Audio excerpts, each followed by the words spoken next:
the question of the environment, basically, that you raise is a very difficult one. There's no question about that. But it's like anywhere else in the world. People are going to have to get together. Smart people have to get together and figure it out. I mean, there is population growth. It's part of reality. But I think that there are enough smart people who can sit together and through innovation and creativity figure this out, and technology and so forth. Almost every other Palestinian I know is an engineer. So between all those, the first one is usually a doctor, but the second one is an engineer, and there are quite a few Israeli engineers too. And so I think and a lot of water experts and so on. So I think that I'm not saying it's not a severe problem, but I'm saying I think it's one of those things that people have to figure out, and they will do better figuring it out working together than they will if they're not together. Because if they put their minds together, I think success is inevitable. The issue of socialist Israel and the kibbutz is an excellent one. I'm glad you brought it up. I'm not saying, I didn't mean to imply that Jewish people did not support Israel. I meant to imply that most Jews never cared about Israel, certainly never cared enough to go there. The Jews that supported Israel were always a minority, and I think this is true today too. If you look at Zionist communities around the world, they're certainly noisier, and they have more funds, and they have more access to PR and so forth. But I don't think they represent the majority of Jews. I travel up and down North America over the last year and a half, and I've seen very large Jewish audiences who are who've been saying what I'm saying a lot before I began saying it.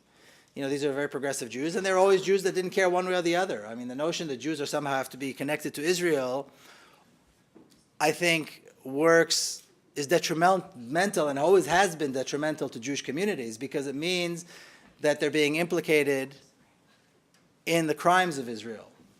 And as we know, or some of you may know, in the case of Arab Jews, the Jews that lived in Arab countries, this was a very serious problem for them.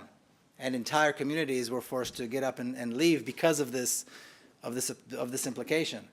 So I think that's still true. I'm not saying that there aren't Jewish people that support Israel. I'm saying that by and large, Jewish communities have either been indifferent or anti-Zionist. The issue of socialist Israel is interesting, particularly the kibbutz. The kibbutz the kibbutzim were these idyllic agricultural communes that were created by the Zionists. And in my parents' youth, the ideal Zionism was represented by the kibbutz, because they cultivated the land, and they were healthy and strong, and they were this new Jew. They weren't this frail, intellectual kind of a Jew that sat and studied all day, God forbid, and was a humanist or anything. These were Jews full of testosterone. They were sunburned. They had blisters, and they were this new creation. And that's what Israel was about. This was what all about. People forget, though, that these wonderful socialists got their land for free because the Palestinians were kicked off the land. They got their water.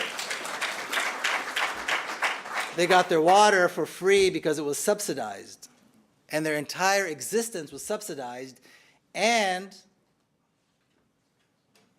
they provided Israel some of the worst criminals who participated in some of the worst atrocities the Israeli army has ever committed. The percentage of soldiers in what Israel likes to call its special units, its special forces, which are nothing more than gangs of murderers and assassins, were by and large, the majority was by and large children who were raised on the kibbutz. And as we know today, there was nothing heroic about any of these special forces, because they always, or almost always, assassinated people in their sleep, people who were mostly unarmed, or people who lived in refugee camps. So these soldiers were supplied by the kibbutz. So on the one hand, we had this idyllic kind of notion of this free society with no police and everybody was equal and so on, which, by the way, today is falling apart because everybody wants a color TV in a car. And at the same time, we have this reality that we know we know is really not idyllic at all, but really quite horrific and very colonialist. So it's very nice to be socialist when everybody's white and everybody is, thinks like you, and you get the land for free. So I think this is the reality, and I know it's disappointing for many American Jews or many many Western Jews who believed in this wonderful socialist idea and really thought that socialist Israel was really socialist. It was socialist as long as you were white. When the Arab Jews came from Arab countries, the first thing that happened was they were sprayed with DDT. The second thing that happened was they were not allowed to wear their clothes, speak their language. They were not allowed to sing their songs or eat their food. I'm not saying allowed by law. I'm saying culturally. They were looked down upon, and they were changed from being Arab Jews or Iraqi Jews or Egyptian Jews to being Sephardic Jews, as though they all came from Spain. So they're actually all Europeans, and so it's okay. Or Oriental Jews, as though they came from China or something.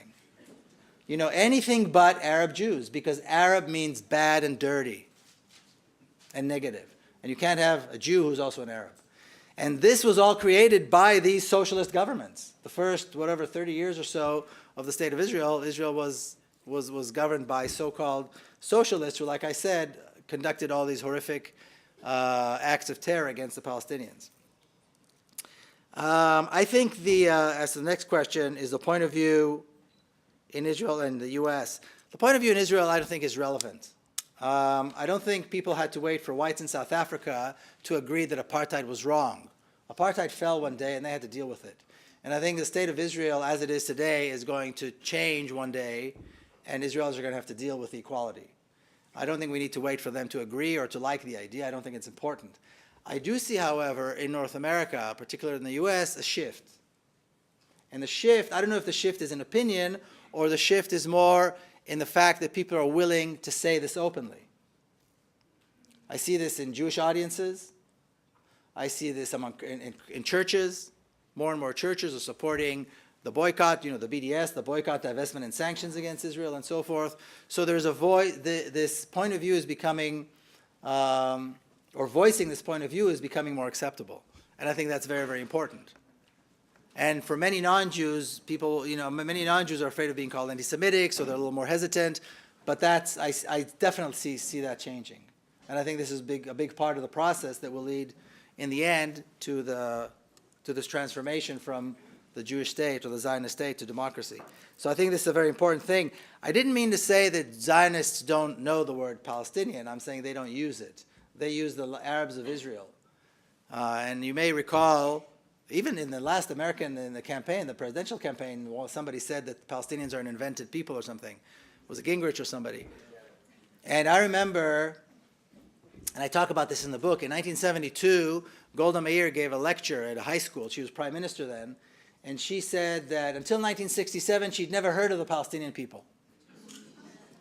Well, my father had a column in Ma'ariv, in one of the Israeli newspapers, and the following week he wrote in his column, he said, it's very interesting. He said, because Golda Meir was foreign minister before she was prime minister, and before that, she was an ambassador. And he said, is it really possible that in her meetings with world leaders, in her meetings with other diplomats, she had never heard the word, what these people were called? I mean, how did she think the people in the refugee camps and the people in the West Bank and the people who lived in Palestine before Israel kicked them out, how did she think they were called? I mean, is it really, he didn't say this, but what he was implying, is it really possible that she is that ignorant? Because if you deny the fact that there are Palestinians and so forth, it only shows that you are ignorant. But it's part of this propaganda, because if they are the Arabs of Israel, that means they can go and they become the Arabs of Egypt one day when we throw them out, because they have no connection to the land. And that's all part of that. Like I said, about the Ottawa thing and the propaganda and the spin, I will be in Ottawa. I don't expect the Prime Minister will be there. But I think it's important to realize the reality, at least in the United States, is such that the price of doing business, if you want to be a politician, is to support Israel. If you want a political career, there's certain things you have to do, and one of them is be pro-Israeli. That's the price of doing business. And the Israeli lobby, today it's AIPAC, and there are several other groups, the Jewish Federation and others, but they're all part of the same thing. They've been around for 75, 80 years. They've been around since before the State of Israel was established. They're very effective. They look good, they're white, they're slick, they know how to look good. They know how to convince Western leaders that they're, one of them. And this was true in the very beginning, like I described my grandfather's generation. This is very true today. Look at the Israeli ambassador to Washington. I mean, he's the slickest thing you've ever seen. And but they know how to do this. They're very good at this, and they're very effective. And they're doing well. I mean, they're doing well. And today in American politics, whether you're the president or whether you're a state representative or even a city council member sometimes, if you want to get ahead in politics, one of the things you have to do is vote with Israel. Otherwise, you're jeopardizing your own career. And people have this notion, or had this notion, that Obama's his second term in his office, he will do something about Palestine. It's a myth. There's nothing he can do. There's absolutely nothing an American president can do about this, because if he will, it will shut down his entire agenda. No congressman will vote with him. No politician will stand next to him. Because what does the president have to do in order to accomplish this? They have to, first of all, acknowledge that Israel is responsible for the fact that there is no peace.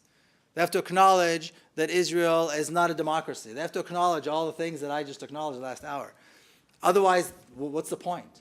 Nothing will be accomplished. And since nothing will be accomplished, why bother? So this is the reality, and I believe it's a reality here too. It's a reality in Western Europe too, and we have to deal with it. I don't think it's inevitable that this will change, but I think it's important to realize that change is not going to come from the top. The change is going to come from the bottom up. The question about the Holocaust, I would refer you, if you go to a website called the Electronic Intifada, and you Google Susan Abulhawa's article. Susan Abulhawa, she wrote the wonderful novel Mornings in Jenin. If you haven't read it, you should.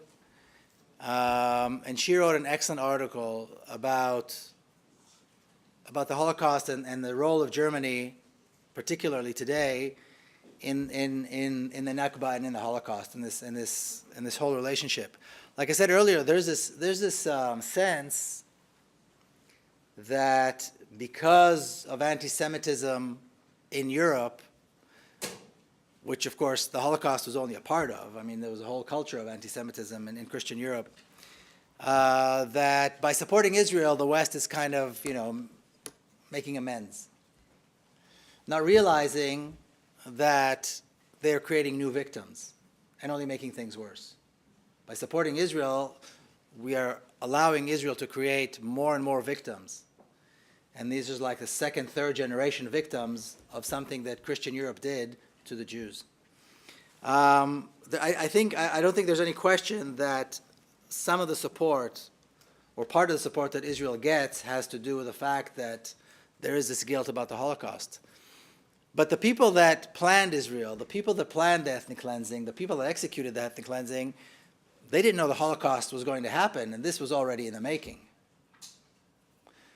And even after the Holocaust, like I said, most survivors didn't come to Israel. Many of them went back to Germany, stayed in Europe. Because why replace one racist regime with another?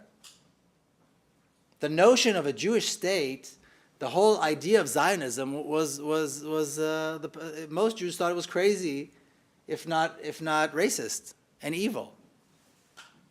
So the Zionists always had a problem. For many, many years they had a problem because the Jews that they wanted to come, that they were hoping would come, weren't coming, even after the Holocaust. Although the Holocaust certainly gave a push. And there's this famous quote by Ben Gurion who said, "I'd rather have the Holocaust with Israel rather than no Israel and no Holocaust," which demonstrates how Zionists were thinking. But so there is a connection there, but I think it's a false connection. In other words, if the West feels guilty about what they did to Jews, they should stop supporting Israel because Israel is now victimizing another nation. And it's not something that they did in 1948 and stopped. It's an ongoing process. The ethnic cleansing of Palestine hasn't stopped. Terrorizing of Palestinians hasn't stopped. The weapons are made in America. The weapons are made in Germany. The weapons are made in England. And so the West is now complicit in a whole new generation of crimes, not to mention Iraq and Afghanistan and so forth, okay, which is a whole other issue. But I think Israel knows how to use the Holocaust very well, very cynically, how to use the Holocaust to justify the ethnic cleansing of Palestine, to justify the acts of terror that Israel conducts against the Palestinians and so forth. Because like somebody said earlier today, something about, well, these Jews suffered enough, let them do what they need to do. Well, the Jews over there are not the Jews that suffered in the Holocaust. It wouldn't be fair to imply that the Holocaust survivors are all criminals. Because to imply that Israel represents them would imply that they're all complicit in these crimes. And that's not fair. I know many Holocaust survivors who speak the way I do and show up to every pro-Palestinian event they can, including the Gaza boats and other things, and other protests. And so I think it's important to make clear that not all Holocaust survivors support what Israel did. There are many that actually did immigrate to Israel, realized it was a racist, brutal state, and left because they couldn't stand it. So while Israel likes to lump things all into one thing, this is not really true. I don't know what that means, that Israel is the best aircraft carrier, but certainly Israel is a great place to dump weapons because they can use those weapons and there's no resistance. When Israel bombs Gaza, it's safe. They know the planes are going to go home safely. And they can just dump loads and loads and loads and loads of ammunition, knowing that they're going to kill innocent civilians and there's nobody to shoot back. So I don't know if that's what you mean. I don't know if I'll ever be denied entry. I've never been denied entry. Like I said, for Israeli Jews, Israel is still a democracy. I don't know if that's going to change one day or not. But I think part of what they like to show is the difference between me entering and you entering, because it's my country. So if I disagree and if I, express some dissent, they'll take me because we're a democracy. You're something else. You're a problem. You're a terrorist. We don't want you. And by keeping this divide between us, they can maintain what they're doing. It's the same thing. It's very similar. If I go to a protest in the West Bank, if I get arrested, or I should say when I get arrested, I know I'm going home at the end of the day. Sometimes they don't even handcuff me. You get pushed around a little bit, you waste a whole day, it's not pleasant by any means, but I know I'm going home at the end of the day. Everybody knows how it's going to end. When a Palestinian is arrested in the exact same place, in the exact same process, doing the exact same thing, a whole different set of laws is applied. An entire different set of laws is applied.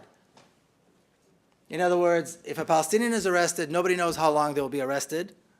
They get handcuffed, shackled, and blindfolded. They'll get beaten, for sure, beaten up badly.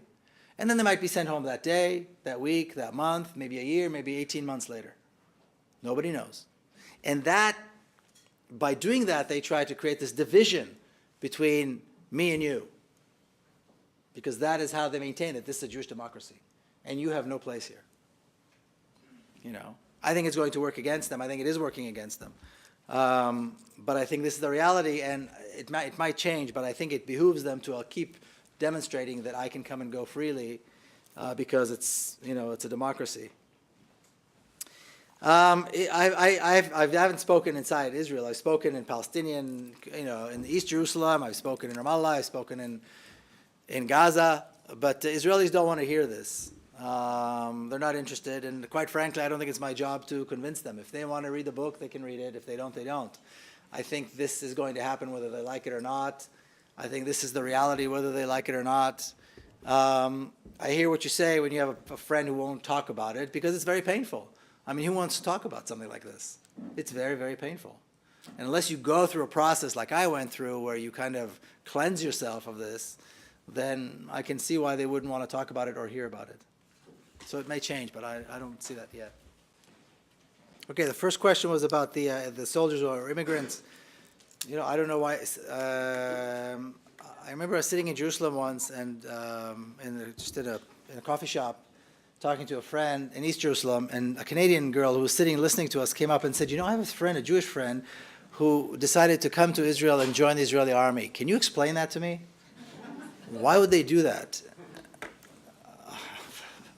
I have no idea. I mean, I can't explain it. I mean, I understand why they do it. They're being taught this nonsense about the need to save Jewish people and all that sort of stuff, and being fed this propaganda.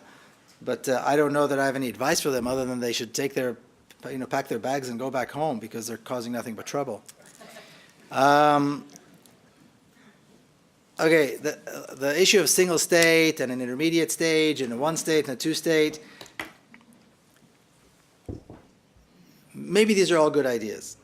Israel killed them completely and totally. Assuming that there could be some kind of a stage where there is an Israel and there is a peace, which is not, I think history has proven that that is not possible. Israel would have to agree to this. And Israel will never agree to any concessions on the land of Israel, because the land of Israel belongs to the Jewish people. When they said a people without a land to a land without a people, they didn't mean that the land was not populated. They meant the land was populated with the wrong people, which is why the ethnic cleansing is justified. So saying that maybe we could have some kind of a situation in between would require that Israel would agree. Israel will never agree. This is like going in circles and circles and circles. Israel cannot be a partner to peace, ever, because it doesn't want to be a partner to peace. It proved it. It wants the entire land for Jews, and it wants to get rid of the Arabs, period. It's like you can't have, well, let's have a little bit of apartheid and a little bit of freedom. A little bit of racism, a little bit of freedom. You can't. Apartheid's apartheid. You either get rid of it or you don't get rid of it. It's like it's a disease. You have to get rid of it. It's like any other form of brutal racist regime. It's no different than any other form of brutal racist regime. You have to get rid of it because it will never compromise. Israel will never compromise on the land. Israel's got to go.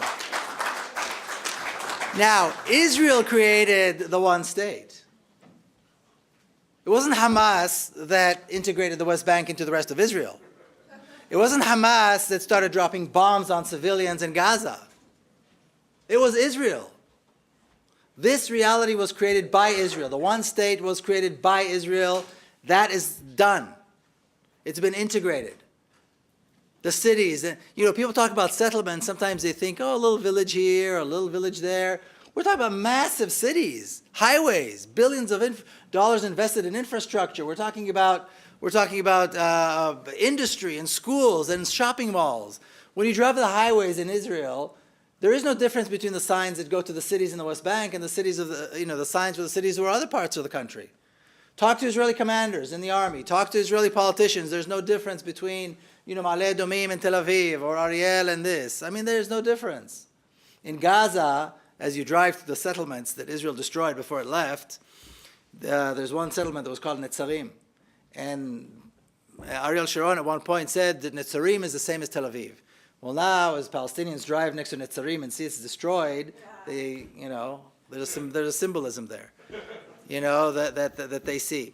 But I mean, this reality, the notion that we could have some kind of another stage implies that Israel can be part to a negotiation. Israel cannot be part of a negotiation. It's a racist, brutal, evil regime. It has to go. And it has to be replaced peacefully by a democracy, one way or the other. This is the reality. So all these other ideas might be good, but I don't think they have any room here. There's nobody to talk to. Okay.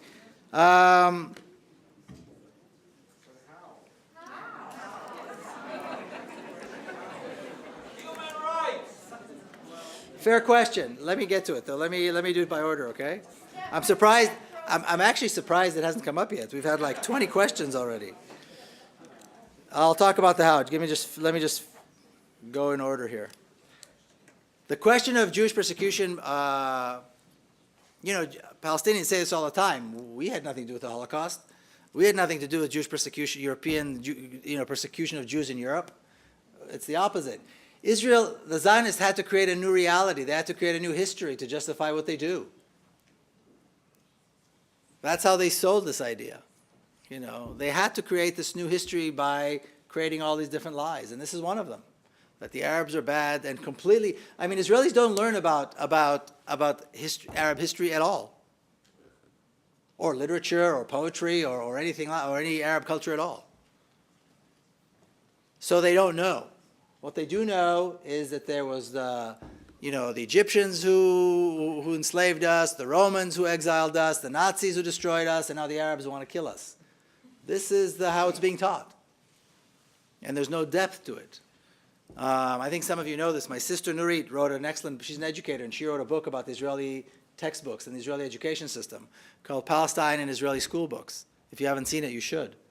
It'll show you why Israelis, her question was, how do the Israeli youth turn out to be such monsters when you put them in uniform? And what is the process they go through? And she found out by examining, she took a few years off and examined the Israeli textbooks. But this is exactly the reality. The only Arab that Israelis see in textbooks are either caricatures of Alibaba, terrorists, or, poor refugees in just, faraway places.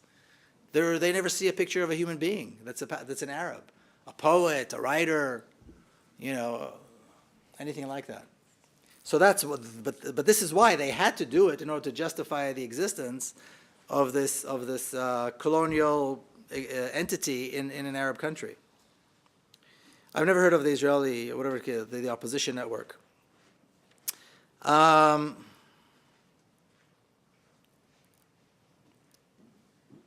glad you brought up Leibovich, by the way. It's not often that people bring up Yeshayahu Leibovich. Yeshayahu Leibovich was an Orthodox Jew. He was the greatest thinker, one of the greatest Jewish thinkers of the 20th century, and he was an Orthodox Jew, lived in Jerusalem. I used to see him. He used to teach at the Hebrew University, and he was the first one to coin the phrase Judeo-Nazis, talking about the Israeli soldiers. And he was the guru of all of the people who believed in peace in Israel. He died, I think, maybe 10 years ago. And he hated the Jewish establishment, the religious establishment. The religious establishment of the state of Israel is just as corrupt as anybody else. That's why they support this monstrosity that takes place. Mind you, there are many Orthodox religious Jews who have always been anti-Zionists from the very beginning, and I think you know that. So again, you don't want to lump all of anybody, certainly not all of Jewish Orthodoxy, with Zionism. But the ones that have bought into Zionism are corrupt. They're corrupt spiritually and they're corrupt materially as well. This Ben Gurion thing, what you described, I think, there's this myth that Ben Gurion Airport, Israel Tel Aviv Airport, is the safest. I heard this somebody said that to me. It's the safest, it's known to be the most secure airport. It's the most racist airport in the world. Why in the world should you be held and checked for hours? And you're not the only one. I mean, I know countless of people, men, women, people who have never been to a protest, people who have never had anything to do with politics, professors, teachers, anybody. Because the message is, this is not your country, we don't want you back. We don't want you to enjoy your holiday. We want you to know that you are less than human. And we want to humiliate you so you don't come back, and that you know that this is not for you. That's why they do it. And the question that I often ask is, how is it that Israelis who see this happen, because it's not like they take the Palestinians to another room, it all happens right there, in front of everybody, don't stand up and do something? How is it that Israelis see this and just hurry to their planes? When you can see that Palestinians are being taken off to the side, and you can see this is happening. I think this is even a greater question. Okay, I'll get to the how. How does this happen? I'll tell you what I see happening. I don't think it's a question of how will it happen. I think it's a question of understanding how it's already happening. And there are many different levels. Like I said earlier, there is a level where the two communities are already integrated. I'll give you one example. I talked about the hospitals. I have a cousin who is the head of surgery department in Hadassah Hospital in Jerusalem. And we were talking, and he said the best surgeons in Israel today are Palestinian surgeons trained in Amman, Jordan. This is the reality. My mother had surgery. She's 86. Her anesthesiologist was a young Palestinian doctor, and her surgeon was a Palestinian, graduated from Harvard Medical School or something. The nurses, of course, are, and this is true even in hospitals in Israeli cities in the West Bank. Hospitals of Israeli cities in the West Bank. Again, there's not really a difference between the West Bank or not, but, at least emotionally there is a bit of a, doctors and nurses, policemen. Policemen I get one of the things that happens to you, absurd things that happens to you when you get arrested in a protest, at some point you're taken to the civilian police. So I'm sitting in front of a Palestinian policeman and he's processing my arrest. In a city in the West Bank. There are places where people need jobs and the society needs the work. I mean, this is an absurd situation. that I'm showing you here, but this is the reality. I mean, the two communities, the two societies are integrating. And they're very similar societies. Most Israelis are descendants of Arab Jews. Most Israelis, if they don't speak Arabic, their parents or their grandparents speak Arabic for sure. And they always listen to Kulthum, and they eat Iraqi food or Algerian food. Or I mean, this is the reality. Most Israelis are the descendants of Arabs, Arab immigrants, who came from Iraq, who came from North Africa, who came from Yemen. They make up most of Israeli society. Both societies are highly educated. Like I said, every other person is an engineer, every first person is a lawyer, every third person is a doctor, in both societies. Now, in terms of resistance, in terms of pushing towards this, in terms of resistance, I see three different areas where this is taking place. I see one, if you've seen campuses all over North America, you may remember some of you may know this, 7 years ago, University of California began a group called Students for Justice in Palestine. There were 6 or 7 campuses, they held events, they had a few protests, pro-Palestine week, anti-apartheid week. Last year there were over 120 campuses all over North America. I spoke at 3 of them here in Canada. This year there's going to be more. They had a national convention. Thousands and thousands of students on campuses are being exposed to the issue of Palestine thanks to these very courageous young students who do a tremendous job. They bring speakers, they raise money, they build walls in the middle of campus. I'm sure some of you have seen this. Massive walls and checkpoints right in the middle of campus. All these Americans and Canadian kids don't even know what the hell's going on. But they go through this process and they're learning about Palestine. You know? And it's creating things are happening on campuses. Jewish pro-Israeli groups are opposing them. There are petitions taking place. There's all this activity. This year, I bet you there will be double. I've got more, and I'm only one person that speaks. There are a lot of people that speak at these events. There's more than I could possibly I could possibly go to, and there are others as well. This is a growing movement, and this is happening in North America among young people on campuses. I spoke at Brown University a few weeks ago, and at the end, a couple of people from the faculty came up to me and they said, "We never thought we would hear this." And I gave the same talk. They said, "We never thought we would hear this being said at Brown or any campus in North America." So this is a big change. This is a big change. There's the BDS movement, the movement to boycott, to impose boycott, divest, and sanctions upon Israel. It's growing in leaps and bounds. There's debate, a little bit here, a little bit there, but it's a positive, it's principled, it's led by principled people. It's moving. I know a lot of Israelis, a lot of Jewish people who participate and support the BDS, who call for BDS. In Israel, if you call for the boycott, it's illegal. So when you do it in Israel, it's almost you're breaking the law. Not that anybody enforces it, but that's kind of the reality. You know, this is happening everywhere, and it's growing, and they're getting bigger and bigger victories. Some of them are symbolic, like the Israeli Philharmonic played in London, and usually the BBC airs it. Last year, they wouldn't air it. Stevie Wonder was supposed to play in a fundraiser for the Israeli army in LA in December. He pulled out. I was there, and we had a little protest outside. The people of the protest outside, half of them were Jewish, protesting against the IDF, the Israeli army. So these are symbolic. But then you've got big companies, Veolia and others, who are losing billions of dollars because they do business with Israel. You have trade unions and other unions that are imposing either sanctions or accepting resolutions to divest from Israel and companies that do business with Israel. I know this is happening here in Canada. It's happening in Europe. You have ports you have people in ports who will not go on Israeli ships and load or take, and deal with products from Israel. This is a growing movement. And the thing is, it's principled. It's principled and it's disciplined. And I know the people who lead it, and they're good people. And they will never give up. They will never give up. And their principles are simple. Democracy, ending the occupation, right of return. These are all some very basic, very good principles. And then you've got the popular resistance on the ground in Palestine, in the West Bank. In 2005, anybody here see 5 broken cameras?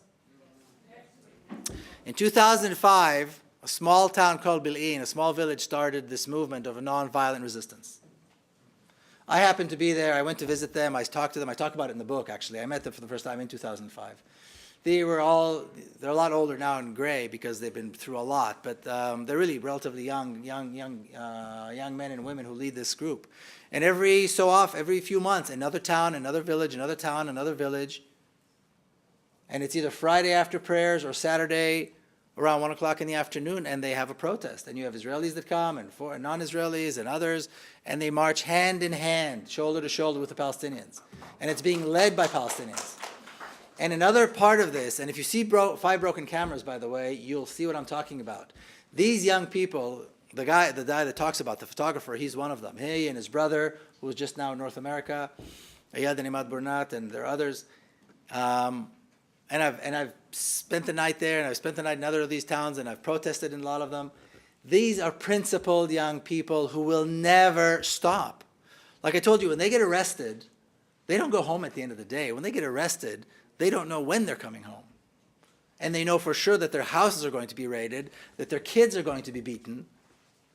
They know this for sure because the Israeli terrorist army does this. They go into the villages, and that's how they try to threaten them. And they kidnap the kids, and they arrest young kids, and they beat them to try to get evidence and testimony from them and things like that. Horrific things. But as soon as they come out of prison, the very next Friday, they're leading the march. The very next Friday, the very next weekend, they lead the march. They will never surrender. They will never stop. And the Israeli army, or the Israeli defense geniuses, about a year ago, got together for a special convention to find out if they had an answer to this nonviolent resistance. And they came out after days and days of discussion saying they have no answer. They have no answer because there is no military answer to a cause that is morally just and is led by principled people. And this is exactly what this is.